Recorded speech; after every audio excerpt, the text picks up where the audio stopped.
Well, our guys do make it very easy because we've been treated to some enthralling, in particular rugby at the moment. Welcome to your dose of all things youthful and all things sporting in our Youth Sports Report for the last week of July. Now, August is upon us, which will see the end of the rugby season, of course. But before we get to that, let's take a look at some of the results coming out of the country from the past weekend, which included an extremely well-contested battle in Jersey. It was a cold and rainy Saturday afternoon in the Cape, which saw Paarl Boys High and Paarlgrim record victories against Bishops and Sachs, respectively. Both Paarl outfits scored just over 35 points in the matchups ahead of the most enthralling game of the schoolboy rugby season, Interskole. And we've got Grey High School were too much to handle for Daniel Pinner as the Port Elizabeth side defeated their neighbours from Uitenhage by 44 points to 29.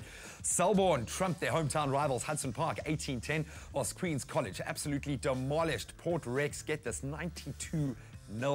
Then in KZN, Maritzburg College scored a dramatic 37-24 victory over Affies, whilst Pretoria Boys High lost out to a strong Menlo Park side by 37 points to 27. Then we've got Grey College, who were in the Zulu Kingdom this past weekend to take on a very impressive Glenwood side this year, who was looking for just its second victory over the Free State side. Although Grey would dominate the early exchanges of the encounter, it would be Glenwood who would get onto the scoreboard first, courtesy of the boots of Curtis Jonas, which saw the hosts take a 9-0 lead with only a few minutes left on the clock before halftime. Grey would eventually get onto the score sheet thanks to some brilliant play from their forwards to score a try from a rolling maul, making it 9-5 going into the break.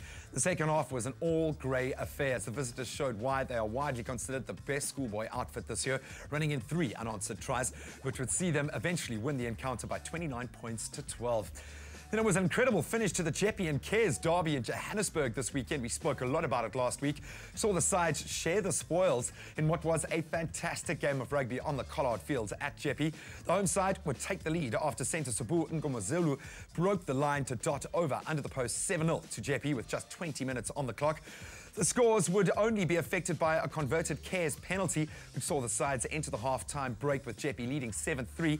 The second half began with King Edward's School immediately looking to pull a try back, thanks to some brilliant work by some glory-hunting loose forwards in the back line. And they were able to go over the Jeppe try line after 38 minutes of play as the scores went to 7-8 in Cares' favour.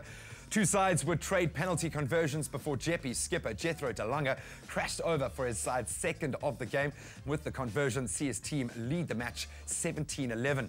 Two more Rashad Fuller penalties would see Cares claw their way back into it with the match level with just minutes to play. And in the most dramatic finish ever, Fuller had a chance to win it for Cares with his last penalty kick after regulation time.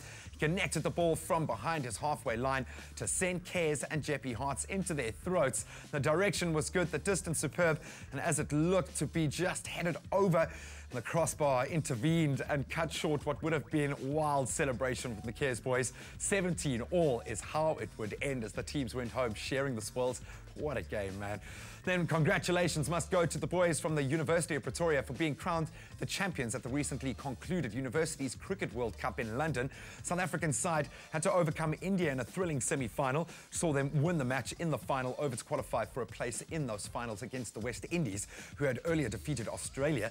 South Africa's Johan Wessels put in a man-of-the-match performance as his 61 runs helped the Pretoria-based side post a formidable 188 in 50 overs. The West Indies would be no match for the bowling attack of South Africans, who restricted the Caribbeans to 148 for 9. That was 41 runs shy of the target. So the win is South Africa's first of this event and follows the SA Under-19 successful World Cup campaign and the Proteas' resurgence to the top spot on the overall test rankings in South Africa. So, a great day for cricket's hopefully marking the start of a fantastic era for South African cricket. Really cool stuff. Right now, though, we're about to turn our attention to baking 30-day Wheat Bix muffins. I'm interested. Ilana, what is that all about?